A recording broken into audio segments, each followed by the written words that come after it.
Olá, chegamos ao quarto episódio da segunda temporada do Eloquente, o podcast da socioeconomia. Nesta temporada, nós estamos discutindo soluções de impacto para um planeta melhor. Quando a gente fala de impacto, a gente tem que falar de escala e de grandes temas como água, resíduos e principalmente inclusão social. Convido você a refletir e dialogar com a gente neste episódio. Lembrando que os episódios ficam sempre disponíveis no Spotify e em outros tocadores, tanto em áudio como em vídeo.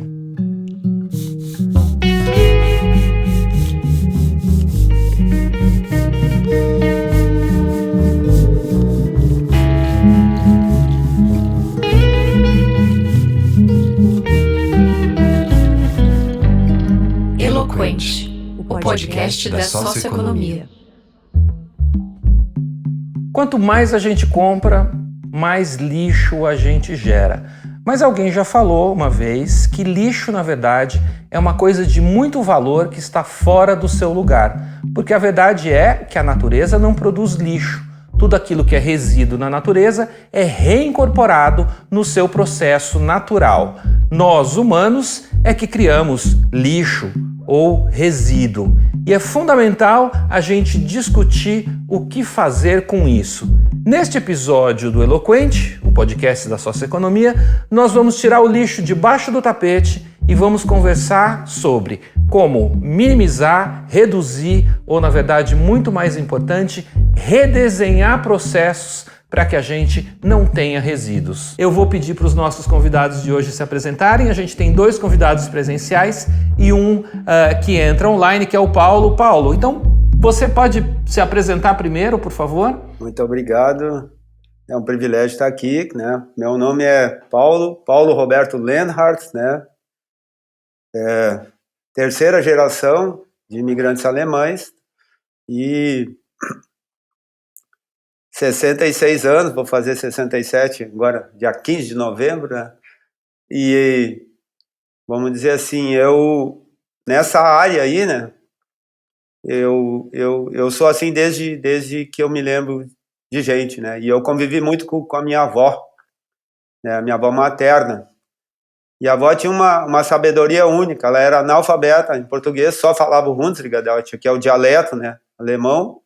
E não escrevia e não lia. Então eu sei do alemão de ouvir ela e o vô falando. Então aprendi ouvindo, né? E a avó tinha um hábito diário, assim, né? Para resumir, ela tinha a cuba de lavar louça, né? Ela enchia aquela cuba de água, e água morna, assim, e enxaguava toda a louça ali dentro. Não deixava nem um farelinho, nem um grãozinho de arroz, nada. Aí lá embaixo tinha, a gente chamava de uma lata de querosene, né, que na época se usava querosene para lamparina, e aquilo ali ia para a lavagem do porco. Aí depois ela lavava com sabão, e aí ia para a rua. E ela sempre dizia assim, quer dizer, aquele grãozinho de arroz que ficar no teu prato, ele vai fazer falta depois. Tão certo como 1 mais 1 é 2. Aí eu vou para o meu grande mestre, né? Não vou dizer o principal, mas o que eu mais convivi, tá? Que chamava José Antônio Lutzenberger. E ele tinha uma forma muito interessante de conceituar lixo. Ele dizia que lixo não existe. Lixo é uma coisa boa que a gente colocou no lugar errado. Só. Simplesmente isso. Então, aí eu me reporto à avó, né? Era uma coisa boa que ela colocava no lugar certo, porque ele virava porco, que depois nós comíamos linguiça, banha, e aí vai. Então, esse detalhe é importante, quer dizer, se a gente voltar isso para a questão do planeta como um sistema vivo, né? Um organismo vivo, não existe lixo no planeta, de forma alguma, né? Tudo se recicla e tudo se renova, né? E tem uma grande mensagem nesse contexto também. Matheus, obrigado pela presença e conta sobre você para quem está ouvindo a gente. Oi, Sandro. Obrigado pelo convite, primeiramente, do Interelos, do podcast Eloquente. Eu sou Matheus, sou bioquímico de formação, mestre em gestão para sustentabilidade e tenho uma experiência de 15 anos aí atuando o que a gente hoje chama de economia circular, né? Que nada mais é do que um conceito acadêmico para o que o Paulo está contando para a gente sobre essa história do porco. Né? Um olhar diferente para como a gente lida com os recursos, né? E o destino dos resíduos que são naturais a qualquer processo produtivo, de beneficiamento, né? De agregação de valor no que a gente extrai aí da natureza e produz para o nosso conforto, qualidade de vida, né? E para a sustentação aqui do nosso modelo de habitação. Eu trabalho muito com perspectiva social, né? Desde os aspectos de direitos humanos ligados às cadeias de reciclagem de resíduos, mas também aspectos econômicos, técnicos, né? Tenho uma experiência diversificada nessa cadeia dos diferentes materiais, né? Plástico, vidro, metais e papel. Então, agradeço e estou aqui à disposição para contribuir hoje com o nosso diálogo. Obrigado. E a gente tem com a gente também hoje o Ayrton Paiva, que é o presidente do Interelos. Isso, Sandro. Bom estar aqui, Paulo, Matheus, obrigado por ter vindo. Eu não sou o especialista no detalhe desse tema, né, porque é um tema muito técnico, se tornou muito técnico, né? Mas tenho, durante muito tempo, ajudado as empresas, né, principalmente há uns 15 anos atrás, quando esse assunto todo ele começou a surgir, em repensar o conceito de produto, né? Porque, no fundo, grande parte do que a gente tem hoje dos resíduos complexos, né, de você lidar, um deles é o pós-consumo, né? E tudo isso daí, mais do que você mudar o material que você usa, por vezes é você mudar o conceito, né, do que você usa, né? Eu me lembro de uma das empresas aí do setor de cosmético, uma das grandes, né, que eu sempre ficava incomodado, né? Mas assim, por que vocês colocam tanta coisa em volta do produto, né? O produto, a embalagem, o celofane, o saco de presente, né? Por que não dá para reduzir, né? E eu me lembro de uma resistência enorme da área de marketing, dizendo que, olha, o cliente compra todo esse conjunto, né? E aí eu ficava provocando, né? Mas será que é o cliente que tem que mudar ou será que é a gente que tem que mudar? Então, por aí, quer dizer, eu acho que tomara que a gente consiga mergulhar um pouco nesses temas, né? Um pouco na tecnicidade deles, né? Ayrton, você tocou num ponto importante, porque quando você fala do pós-consumo, isso se conecta com a história que eu comentei no começo, né? Que eu sou de uma geração que foi ensinada a precisamos reciclar.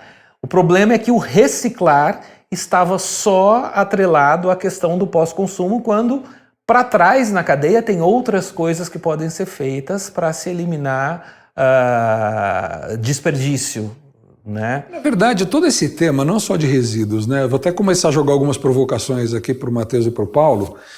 Todo esse tema da sustentabilidade, que resíduos é um deles, ao longo dos últimos 20, 30 anos, o que se fica batendo na tecla é que nós temos que mudar o patamar de consciência das pessoas.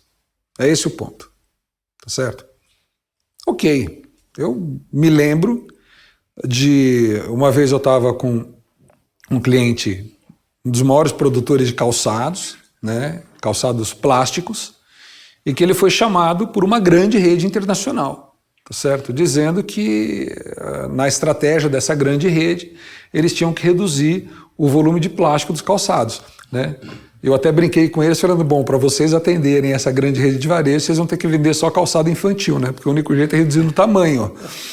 E eu fui com o diretor de pesquisa até lá, pesquisa e desenvolvimento, até a sede dessa empresa, apresentar que o plástico que eles usavam era um plástico que não tinha metal pesado, era um plástico que ele tinha um alto grau de reciclabilidade. Apresentamos todo um racional técnico, né? A pessoa ouviu a gente, com muita educação, elogiou muito o trabalho que a gente estava fazendo, mas disse que aquilo não adiantava, porque ela tinha clientes no mundo inteiro. E aquela meia hora que eu tinha levado para explicar aquilo para ela, ela teria que gastar essa meia hora para convencer milhões de clientes no mundo todo, e que não ia dar certo isso. Portanto, ele queria um calçado que não tivesse plástico. Então, para mim, isso daí é um exemplo que depois de um certo tempo eu comecei a me perguntar o seguinte: quanto custa mudar o patamar de consciência de pessoas? Quanto tempo leva para mudar o patamar de consciência de pessoas. Será que a gente muda? Ou será que a consciência vem com as novas gerações? Qual é o poder que a gente tem efetivamente de convencer na base do diálogo? Ou será, né? Se a gente olhar hoje, muitas das novas gerações que estão aí já meio que nascem com essa BIOS ligada nesse assunto, coisa que não tinha no passado. Bom, se isso vai levar muito tempo, a gente tem esse tempo todo? Aparentemente não, né? Quer dizer, o tempo cada vez mais conta contra. Então o que a gente precisa fazer? O que dá para a gente fazer efetivamente? Repensar aquilo que eu produzo que gera aquele resultado que eu não quero. No caso, o resíduo, né? Portanto, o produto, qualquer produto, quando a gente pensa, a gente tem que parar de pensar só na dimensão funcional. Esta caneca, para que serve essa caneca? Para eu tomar água, essa é a dimensão funcional. Agora, todo produto tem uma dimensão ambiental e uma dimensão social e uma dimensão econômica. Todo produto tem 4 dimensões. E quase sempre as organizações pensam em 2. A dimensão para que serve e quanto custa e quanto eu ganho. Acabou. O que vai acontecer para lá está fora do design do produto. Tá certo? Então aí com o tempo o debate começou a ser com os designers de produto. Falar, cara, você tem que pensar que esse produto que você está produzindo, ele vem de algum lugar e ele vai para algum lugar. Tá certo? Eu posso pensar essa caneca, se eu pensar essa caneca é o quê? Isso aqui é minério, né?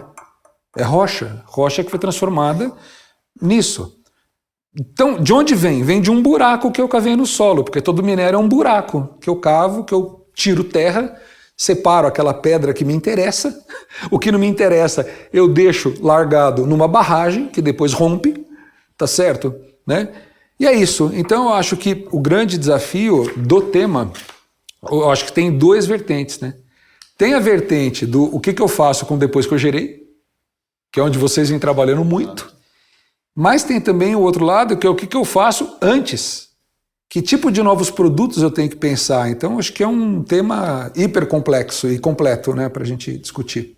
Isso é super importante o que o Ayrton traz, Sandro, e a gente tem discutido isso muito nos últimos anos, que é a inversão dessa lógica, né? Uma economia linear, de onde eu extraio, produzo e consumo e descarto, por uma lógica circular, onde eu penso de onde vem, faço escolhas mais conscientes do material e penso isso de uma forma, de fato, circular, né?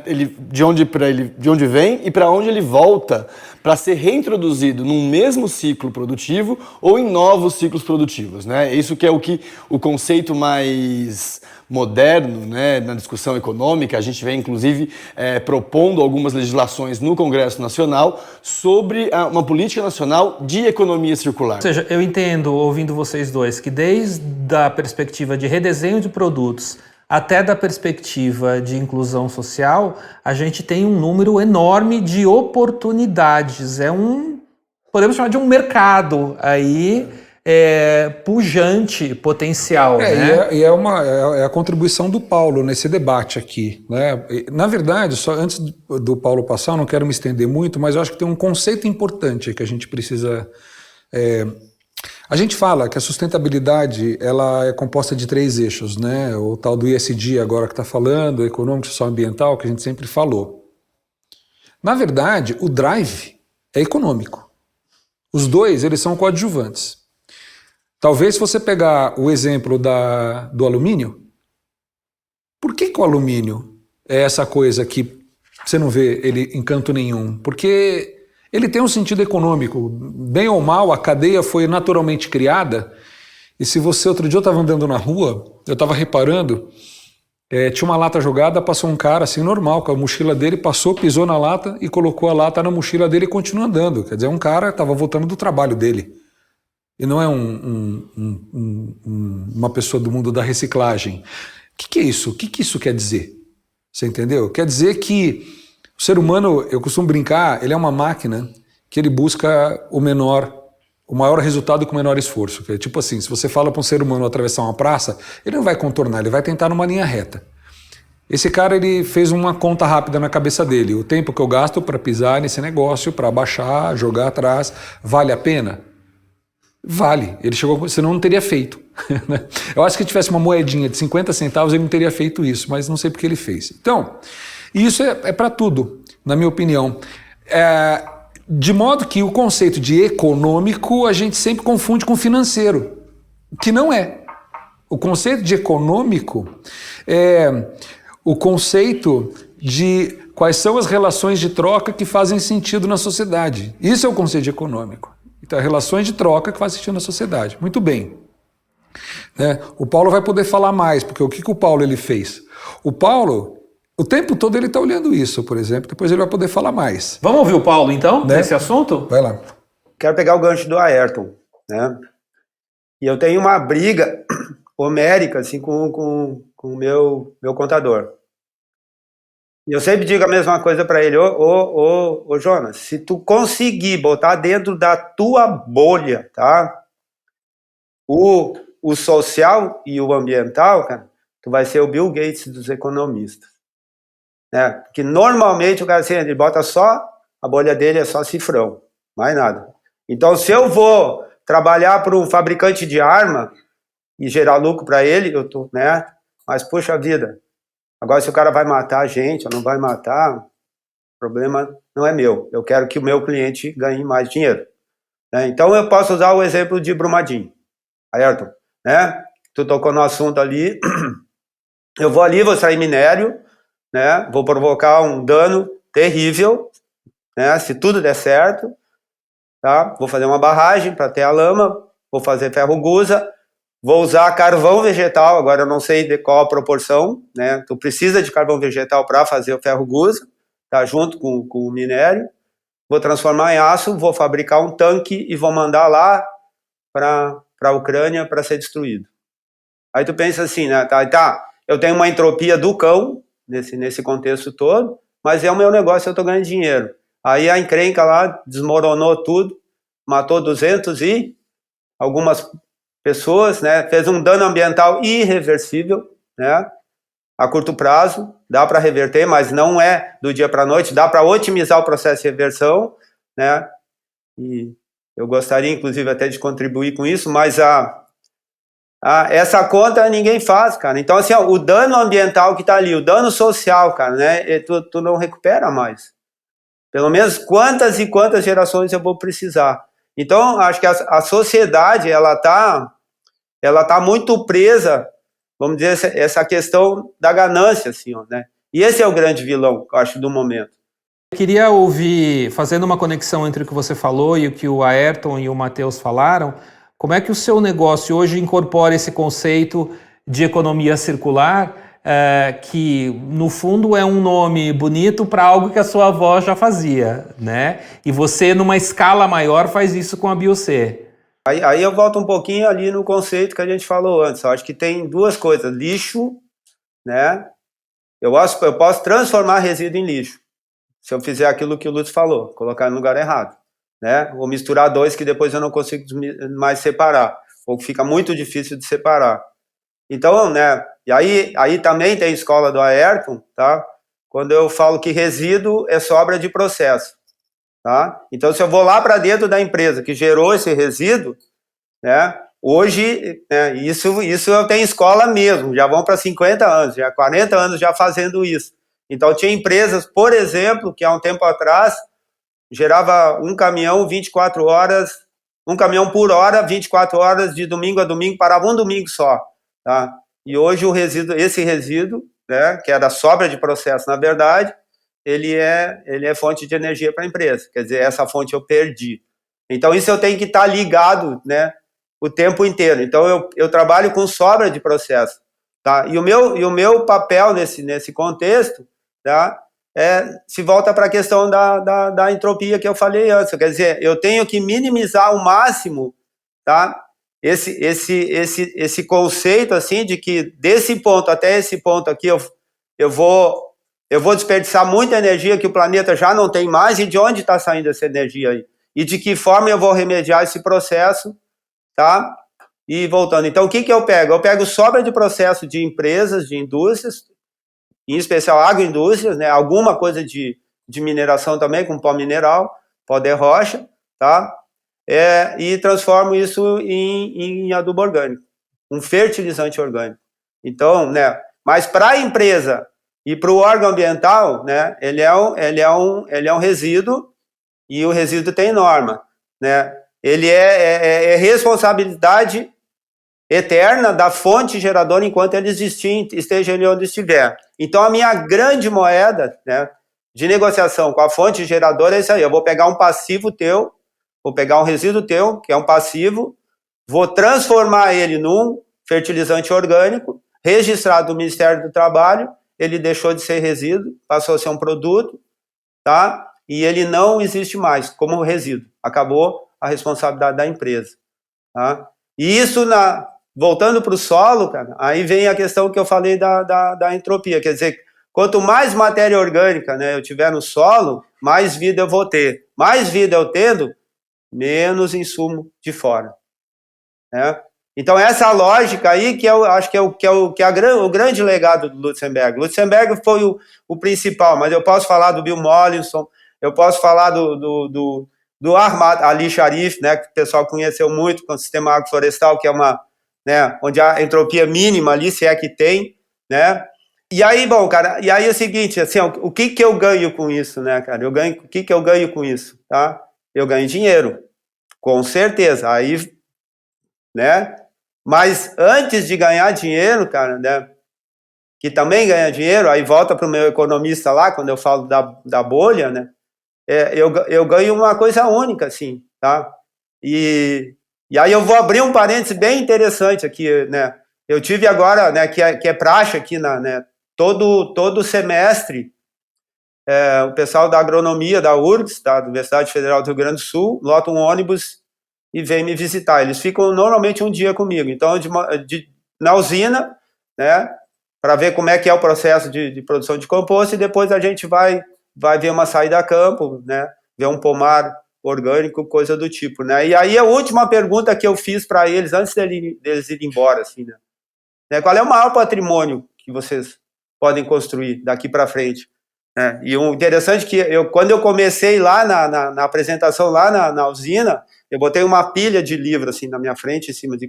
Vocês aí têm a obrigação de ler todos eles aqui, né? Muitos são desses nomes aí, então tem que ler, né? Porque do contrário vocês vão sair da academia com o guarda-chuva fechado, vocês vão ter que abrir e o universo, né? Imagina quantos vetores tu abre aí, e aqui está tudo mais ou menos aqui resumido. Bom, em suma, aí todo mundo ficou assim, né? Aí cada um disse uma coisa assim, não, cara, o maior patrimônio que vocês têm que construir, que vocês precisam construir, cara, é uma coisa chamada universo de relações. Eu não tenho obrigação de saber tudo, mas eu tenho obrigação de saber quem sabe. Né, Ayrton? Então, assim, ó, então eu tenho sempre alguém para me socorrer. E é interessante isso. Então, dentro desse contexto todo, cara, dessa questão assim mais conceitual que eu falei, cara, se a gente começasse a dialogar entre nós, tá? Aí complementando ali um pouquinho o que o Matheus falou, cara, dialogar entre nós, primeiramente, nós seres humanos, e como é que nós vamos fazer para dialogar com todos os seres que coexistem com a gente, tá? Nesse planeta aí. É curioso que em todos os episódios que a gente vem gravando, abordando todos os temas que a gente tem nessa temporada, esse tema do diálogo tem surgido muito. Quer dizer, todos os convidados têm trazido... Quando a gente pergunta o que falta, olha, a gente precisa dialogar melhor sobre o que é a necessidade de cada um dos grupos para chegar a um senso comum. É isso que está faltando. Existe a questão do diálogo, eu concordo, mas eu acho que o Paulo ele é muito cuidadoso com as coisas que ele coloca, né? Ele faz muito mais do que ele fala, né? O Paulo, na verdade, quando você pega o negócio dele, ele pega resíduos orgânicos. Esse é o ponto que eu trabalho, e resíduos minerais. O Paulo, ele cria solo. O produto do Paulo é solo de alta qualidade, né? O Paulo tem vídeos da empresa do Paulo, de clientes do Paulo, que são plantadores de monocultura de soja, que fizeram testes em talhões diferentes, usando bioquímicos e usando o solo que ele produz, tendo muito mais resultado com o solo que o Paulo produz, reduzindo o custo com os bioquímicos, né? O Paulo, se você vai olhar, ele faz em escala. A Biocê são máquinas enormes que ficam movimentando leiras de um lado para o outro de 10, 15 metros de altura, né? Numa formulação técnica e química mega complexa. Tá certo? É que quando ele fala parece simples. E isso não é diálogo. É o que eu tudo bem, dialogar a gente precisa, mas a gente também precisa criar. Agir, né? Agir. Porque só diálogo, tá? De boa intenção o mundo tá cheio. Agora, quantas tentativas e erro o Paulo passou? Esse que ninguém sabe, que ninguém conta, né? A gente conhece o Paulo, eu conheço o Paulo há quase 20 anos ou mais, tá? Acompanhando as muitas. O Paulo é o tipo de cara, a gente brincava que ele tinha um carro que ele chamava de pasteleira. É um carro que inclusive ganhou o prêmio da Fundação Banco do Brasil, porque esse cara pegava pastel, óleo de pastel, de fritar pastel, e mudou o motor de uma van, não sei, do Mais C10 na época. Do Mais C10, Do Mais C10. Na verdade eu não mudei nada, né? O motor já veio pronto, né? Eu só... Tá vendo? E o fato é que ele começava a usar... Deixa assim, se vou entrar nessa aí, vai longe. Né? Ele começava a usar isso. Eu não inventei nada, agora... cara, eu só reinventei, é diferente. Exato, mas tá vendo? Ele fala tudo assim, eu só reinventei, só que a hora que você vai olhar, não tem nada de só não, tem muita por trás, muita experiência, muito inconformismo, tá certo? Teimosia também, né? Exatamente. Então, eu costumo falar, eu respeito todas as correntes, né? Mas a minha mãe era muito religiosa e ela sempre falava assim: e aí, meu filho, como é que estão as coisas? Estão indo tudo bem? Tudo bem? Olha, eu estou rezando muito por você. Aí eu falei: tudo bem, continua rezando, que enquanto você ataca por cima, eu ataco por baixo trabalhando. Um dos dois vai chegar no lugar. E eu acho que tem, fazendo a metáfora aqui, tem muito disso, sabe? Assim, eu pessoalmente ando me perguntando muito assim, tá, dialogar. Há quanto tempo a gente está dialogando? Há quanto tempo? Agora, e fazendo mesmo? Quer dizer, porque para fazer, você tem que, em primeiro lugar, se inconformar. Ninguém muda nenhuma realidade se está conformado, né? Que é o que eu falo, brinco com o Paulo, né? O Paulo, ele é o eterno inconformado, né? E aí você precisa ficar testando as muitas alternativas, que envolve tecnologia, que envolve investimento, que envolve risco, que envolve legislação, que envolve, né, o Matheus que trabalha com a história com esse mundo da reciclagem, as barreiras legais que você encontra pela frente, as barreiras econômicas, elas são imensas. Eu queria que vocês pudessem explorar um pouco essa história da tecnicidade por trás, mais do que consciência e diálogo, porque isso tudo, como o Sandro falou, todo mundo coloca. Agora, onde é que está o pulo do gato aí? A questão do diálogo eu estou falando em outro nível, aí eu vou tentar explicar. A agricultura, tá? Ela sempre foi montada desde que, quer dizer, quem descobriu a agricultura foi a mulher, né? Quer dizer, o homem era o coletor, trazia para casa, aí o fruto lá tinha uma semente, ela jogou a semente, daqui a pouco ela viu que a semente germinou, que produziu um fruto igual. Aí ela cavou a sepultura dela, né? Ela que descobriu a agricultura. E ela sempre foi montada em três coisas muito simples. Primeira questão, conhecimento, que começou com a mulher. Segunda questão, perseverança, resiliência, né? E a terceira, bosta. Só esses três aqui. Tu junta esses três aqui, tu faz agricultura. Então, se a gente pensar assim, ó, é uma forma simples, mas é uma forma assim ótima de entender, tá? E ela até pouco tempo, 50, 60 anos atrás, tá? Ela era montada em cima desses três coisinhas assim. Então, quando eu falo lá do meu vô, por exemplo, da minha avó, sem demérito de ninguém, absolutamente, o vô não precisava de análise de solo, análise química de solo, né? Porque ele entendia da vegetação, que era o conhecimento. A vegetação dizia para ele como é que está a condição daquele solo. Aí tu tem que entender da lógica da sucessão, que começa lá com a rocha, que começa com o líquens, que vai formar as primeiras, né? Primeira forma de matéria orgânica, e aí é interessante, né? Tu tem ali no começo, só na rocha, tu tem 200 microgramas, tá? Microunidades por grama de bactéria e 0 fungo. Fungo, né? Cogumelo. Aí tu avança um pouquinho, começa a ter solo, aparece o fungo. Aí tu vai indo para para adiantar uma coisa assim. Daqui a pouco tu chega lá, 600 micro-unidades de bactéria e 600 de fungo. Opa, aí tu começou a virar chave. Entende? Para um solo agrícola ou para uma floresta tropical úmida, tipo a floresta amazônica, tá? Mas vamos direto para o ápice. Bom, aqui eu posso começar a praticar agricultura. Aí eu chego lá no ápice dessa relação, que é a floresta, tá? Vamos usar o exemplo da floresta tropical úmida amazônica. Tu vai ter 200 unidades, micro-unidades de fungo e 7.000 de bactérias. Perdão, o contrário. Tá? 200 de fungo e... Perdão, 200 de bactéria e 7.000 de fungo. Aí alguém diz, mas o que tem nesse contexto aqui? Vai dizer que a bactéria é uma coisa ruim? Não, cara. Ela é apenas o contraponto do contexto todo. E esses dois estão dialogando constantemente. Aí o que eu falo do diálogo?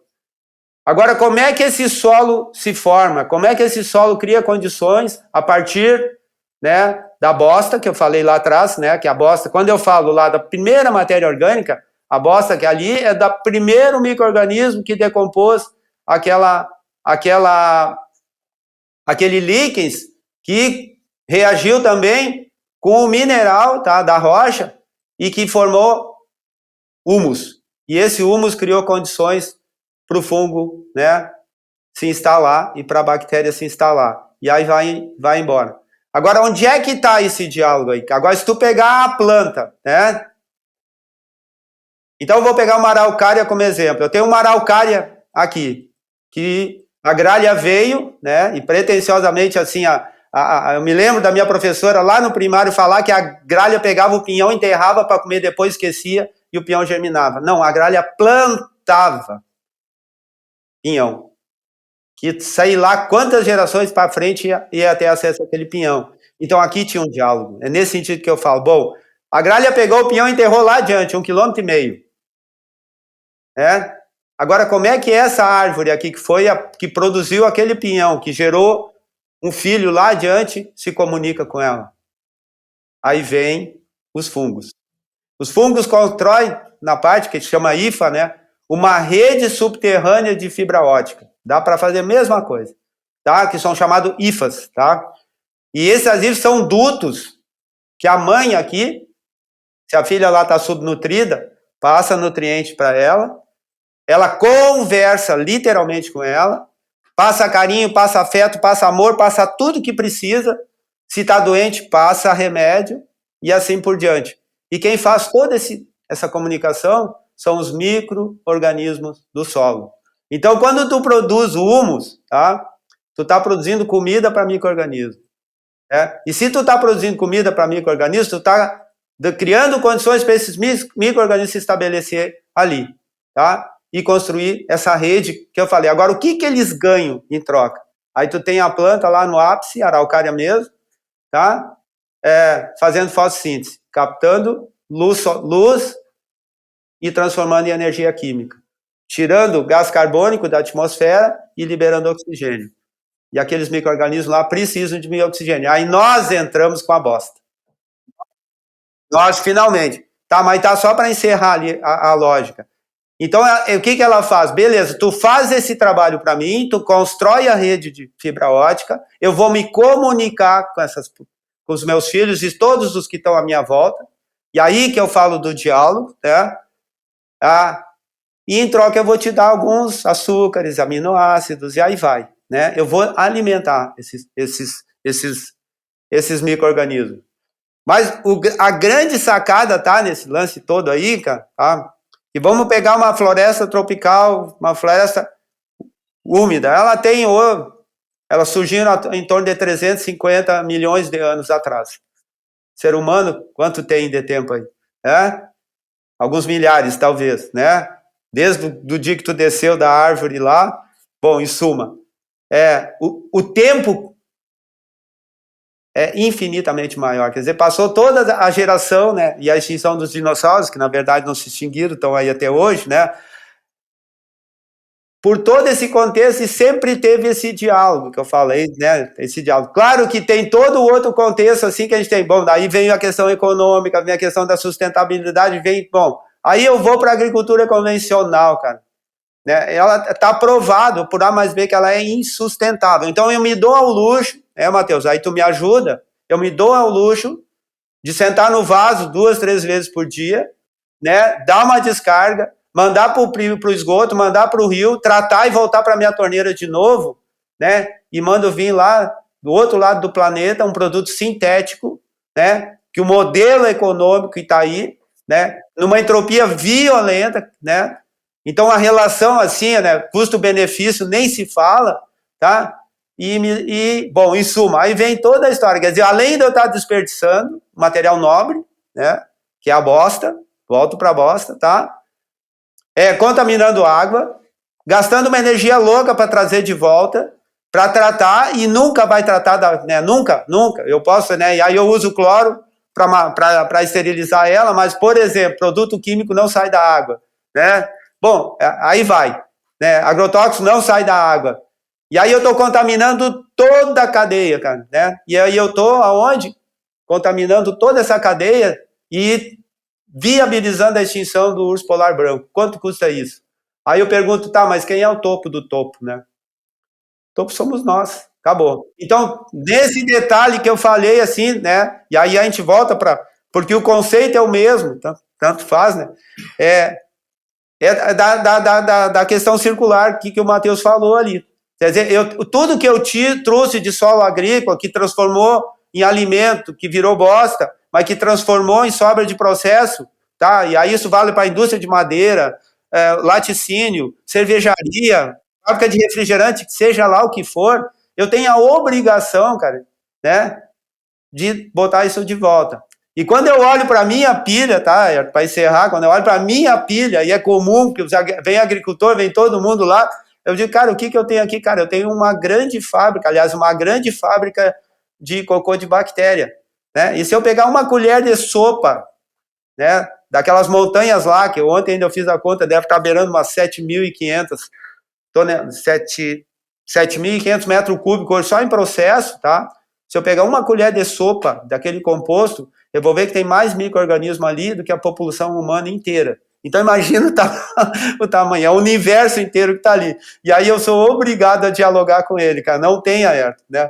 Porque se ele mandar cheiro, o processo está errado, se tiver frio, o processo está errado, é tecnológico, mas, cara, só o olhar do cara já começa a vir. E é esse diálogo que eu estou me referindo. E se a gente não voltar a dialogar com tudo que nos cerca, vai ser muito difícil nós sobrevivermos dentro desse contexto. E o tempo urge, né, cara? Tá? Muito com o Paulo, com o Paulo, Sandro, nesse aspecto a tecnologia está aí, a natureza não tem tecnologia mais evoluída e mais perfeita, né, avançada do que a própria natureza, né? E quando a gente fala em economia circular, a gente está falando exatamente disso, desse lado que o Paulo ilustrou brilhantemente, do ciclo dos nutrientes biológicos que a gente chama, né? Solo e degradação de solo é um dos principais problemas, né, que a gente vai enfrentar nas questões da produção de alimento, da agricultura atualmente. Por quê? Pela morte que a gente causa com o uso de fertilizantes químicos, de nutrientes sintéticos que destroem vida do solo. Então a gente tem enfrentado isso hoje, a questão da produção de solo e do resgate de vida no solo é fundamental, e isso olhando para esse lado da agricultura, para esse lado do que a gente chama de nutrientes biológicos, né? Por outro lado, a natureza está muito bem resolvida com o que ela inventou, em termos de suas folhas, dos seus ciclos naturais, ela consegue fechar circularmente sozinha.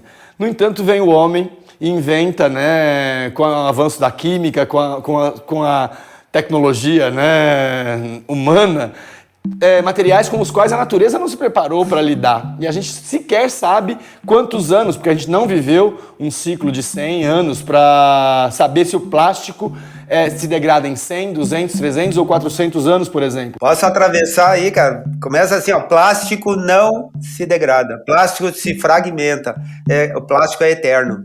Infelizmente, nós já estamos comendo plástico há muito tempo já, entrou na cadeia alimentar, nanopartícula aí. A questão do plástico hoje, como a gente não consegue lidar, a gente chama de nutrientes técnicos, né? Isso que o homem inventou no conceito da economia circular, a gente chama de nutriente técnico, e pela falta de observação da natureza, né, e de implementação de ações para lidar com esses ciclos, a gente tem hoje o plástico contaminando oceano, rio, né? A gente tem uma situação onde a gente pode chegar em 2050 com mais plástico no oceano do que peixe. Né? É um contrassenso muito grande, né? A gente, as baleias, por exemplo, que hoje você chegou a um tratado não poder matar a baleia, hoje você não pode matar porque elas estão contaminadas, né? Não só por isso, você não pode por um conceito, né, por legislações e tudo mais, mas também esse uso que o homem tinha no passado de proteína animal, né, vinda do oceano, hoje é inviável por conta da contaminação que existe ali. Então, acho que tecnologias faltam, a gente tem situações onde materiais que não podem ser reintroduzidos facilmente, né? Então a gente disponibiliza invenções, embalagens que teoricamente têm ajudado, né, a preservar a qualidade dos alimentos, mas a gente não cria soluções completas e circulares para elas. Então a gente tem muito material hoje que não pode voltar ao mesmo ciclo. Muito tipo de embalagem, né, que acaba indo para um ciclo do que a gente chama de downcycling, né, para uma cadeia de menor valor, acabam por vezes sendo incinerados, usados como combustíveis que vão contaminar o ar, né? Então a gente tem ciclos aí que não estão muito bem identificados com os ciclos da natureza. Então acho que a gente tem grandes desafios hoje de massificar, por exemplo, soluções como a da BioC, de uma compostagem industrial que acontece para resíduos industriais, por exemplo, para acesso em cidades. A gente tem uma experiência em São Paulo que composta resíduos de feiras livres, por exemplo, experiências de compostagem doméstica pelos consumidores, mas a gente não tem isso de maneira fácil e acessível, né, para toda a sociedade, né? Grandes centrais de compostagem, o material orgânico sendo coletado de maneira diferenciada do material reciclável, né? Todo esse processo exige uma mudança de comportamento. E aí eu acho que o diálogo, né, e a importância de eventos, né, de podcasts, de canais de informação como esse, também é levar a forma como o consumidor e o cidadão têm que agir, né? Uma coisa é você ser consumidor, comprar e jogar fora, né? Onde é esse fora? A gente não tem, né? A gente não manda ainda o material de foguete para Marte, está tudo dentro, né? A gente está enterrando aqui perto. A gente tem aterros sanitários, né, lógicas completamente desintegradas de lidar com esse resíduo. Então, eu acho que é muito importante ter esse conhecimento, saber como fazer e estimular que o poder público também, né, e não só com o apoio das empresas privadas, criem soluções mais integradas para a gente lidar com esse desperdício que a gente acaba gerando. O custo de um produto não é só o custo de produzir o produto, é o custo social do produto, tá? Então, são movimentos lentos que vêm acontecendo. E por que eles são lentos? Porque nós, enquanto nós estávamos na nossa mais tenra idade, na época da pré-história que o Paulo comentou, nós éramos seres sistêmicos. Tá certo? A gente vivia de acordo com o ciclo da natureza. A gente acordava quando o sol nascia, a gente dormia quando o sol se punha, né? A gente comia o alimento que a natureza dava, a gente não interferia na natureza, a gente era caçador, coletor, né?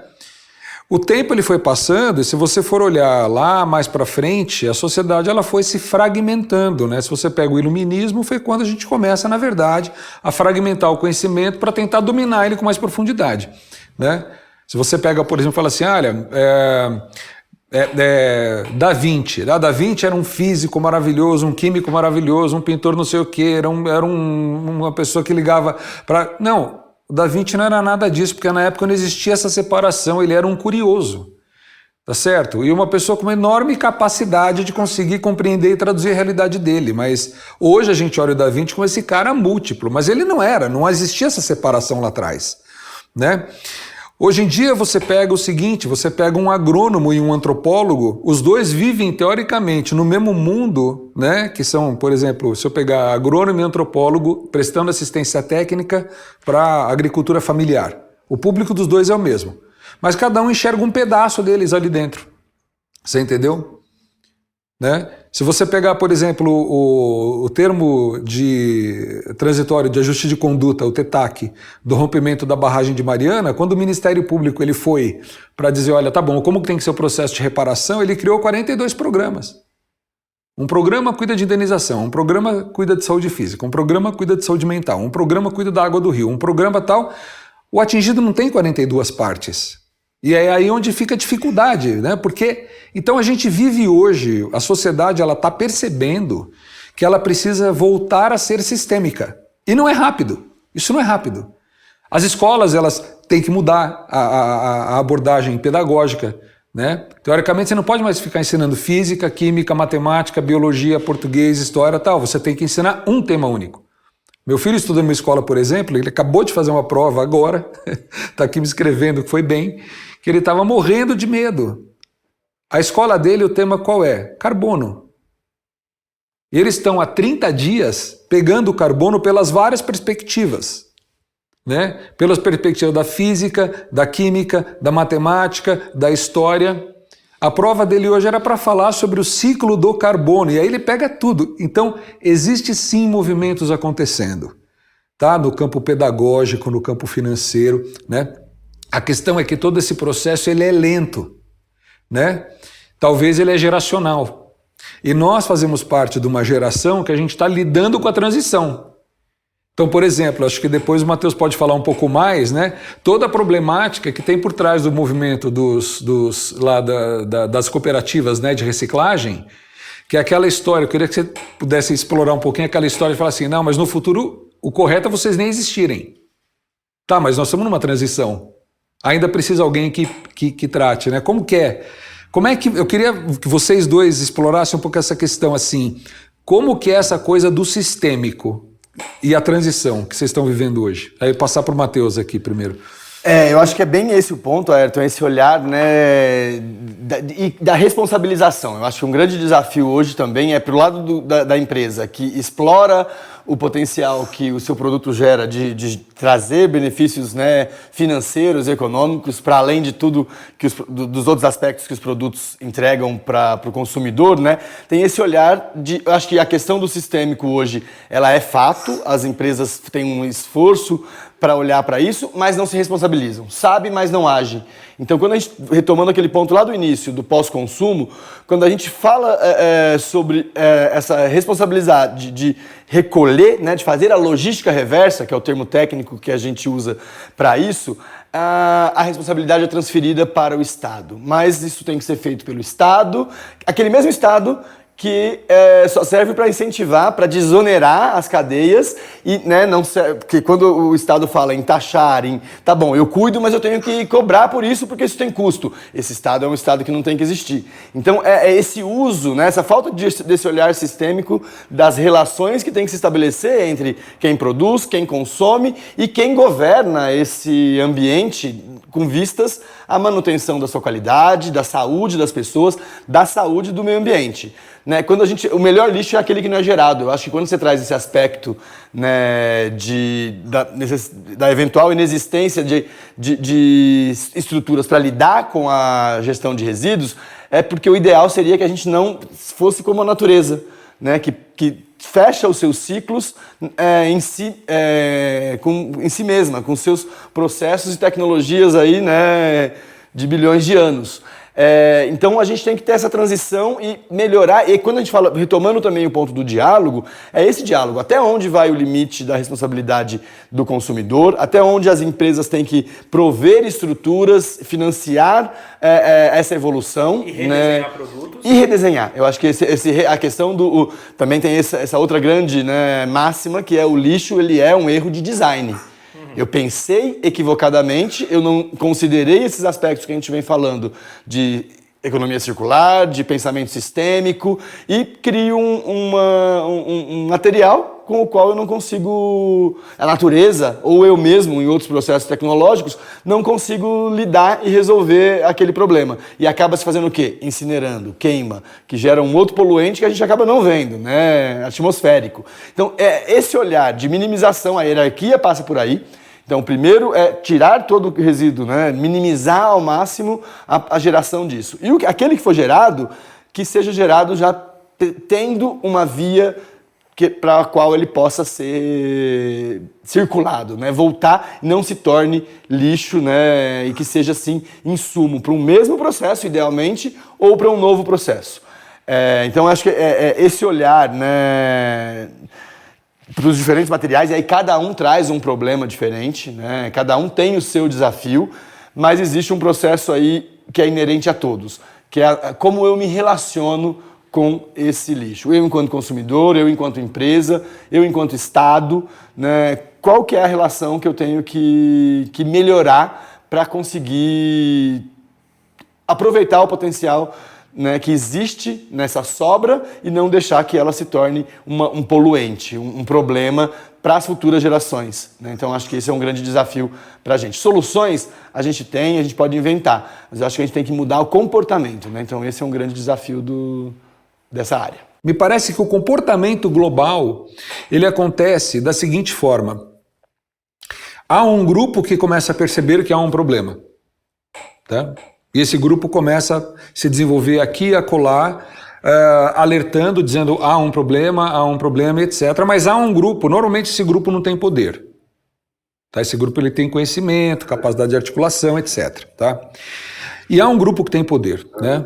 O grupo que tem poder é grupo econômico, ponto. Né? Por mais que a gente fale, o Estado tem poder, mais ou menos. Né? Quer dizer, o grupo que tem poder são os grupos econômicos. Né? E as coisas elas vão andando até um ponto onde a gente tem uma crise iminente, tá certo? Quando a gente está diante de uma crise iminente ou de um trauma, aí toda a mobilização atrás ela passa a ser usada como argumento, né?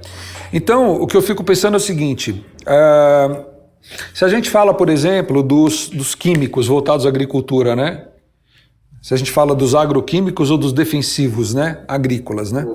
Aqui a gente está aprovando um monte, né?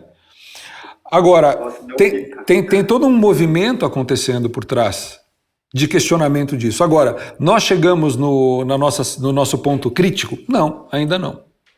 Tá? Nós chegamos numa posição de um trauma já? Não, ainda não. Portanto, não vai mudar nada. Tá certo? As coisas elas vão mudar quando a gente tiver, por exemplo, um caso enorme de uma contaminação, você entendeu? Imagina que amanhã depois aparece assim, olha, o aquífero Guarani está contaminado indefinidamente por conta de todo o acúmulo que foi colocado de defensivos e tal no Pantanal Mato-Grossense, por exemplo, você entendeu? Isto é um trauma. Esse trauma, aí ele pega tudo que tem para trás e ele faz a reversão. Portanto, é quase como se a gente tivesse uma linha que a percepção ela vai crescendo numa progressão logarítmica, né? É uma longa cauda de percepção com uma... né? Então, eu tenho a impressão, quando a gente pega, por exemplo, a questão das duas guerras que a gente teve, né? E como que aconteceu, pega a questão nuclear, por exemplo. Até hoje, assim, desde a Primeira Guerra para frente, a gente sabe que a gente haverá uma terceira guerra, talvez nuclear, que seja a aniquiladora de tudo, tá certo? E a gente fica cotejando sempre no limite. Agora, com a história da Rússia e da Ucrânia, a mesma coisa, a gente está no limite. Todas as ogivas colocadas, né? E muda. A questão não muda. Você entendeu? Se passar do limite, muda. Então me parece que se esse é o comportamento, como é que eu pessoalmente vejo que a gente vem avançando? Como sociedade, está crescendo o awareness, tá crescendo, várias tecnologias estão sendo desenvolvidas, vários modelos estão sendo testados, várias políticas públicas estão sendo, né, testadas também, todas elas num grau ainda muito insuficiente para provocar uma grande virada, mas todas elas necessárias. Todas elas necessárias. A gente reza para que a consciência impere, mas a gente sabe que não é a consciência, é o trauma ou a iminência do trauma que pode fazer essa coisa virar. É assim que eu vejo. Se a gente voltar na história, todos os impérios, todos, sem exceção, todos eles ruíram da mesma forma. Só que agora a gente não está falando de um império, hoje nós estamos falando de um planeta, né, que é único. E se a gente não resolver isso a curtíssimo prazo, né, a gente não sabe o que vai acontecer, ninguém sabe, mas com certeza tudo que está aí vai se perder, né? E aí volta naquilo que tu falaste do Einstein, né? Quando perguntaram para ele, cara, como é que vai ser a terceira guerra? A terceira eu não sei, mas a quarta eu sei. Vai ser a pedrada e paulada. Né? Então tá aí, se é que vai sobrar alguma coisa, né?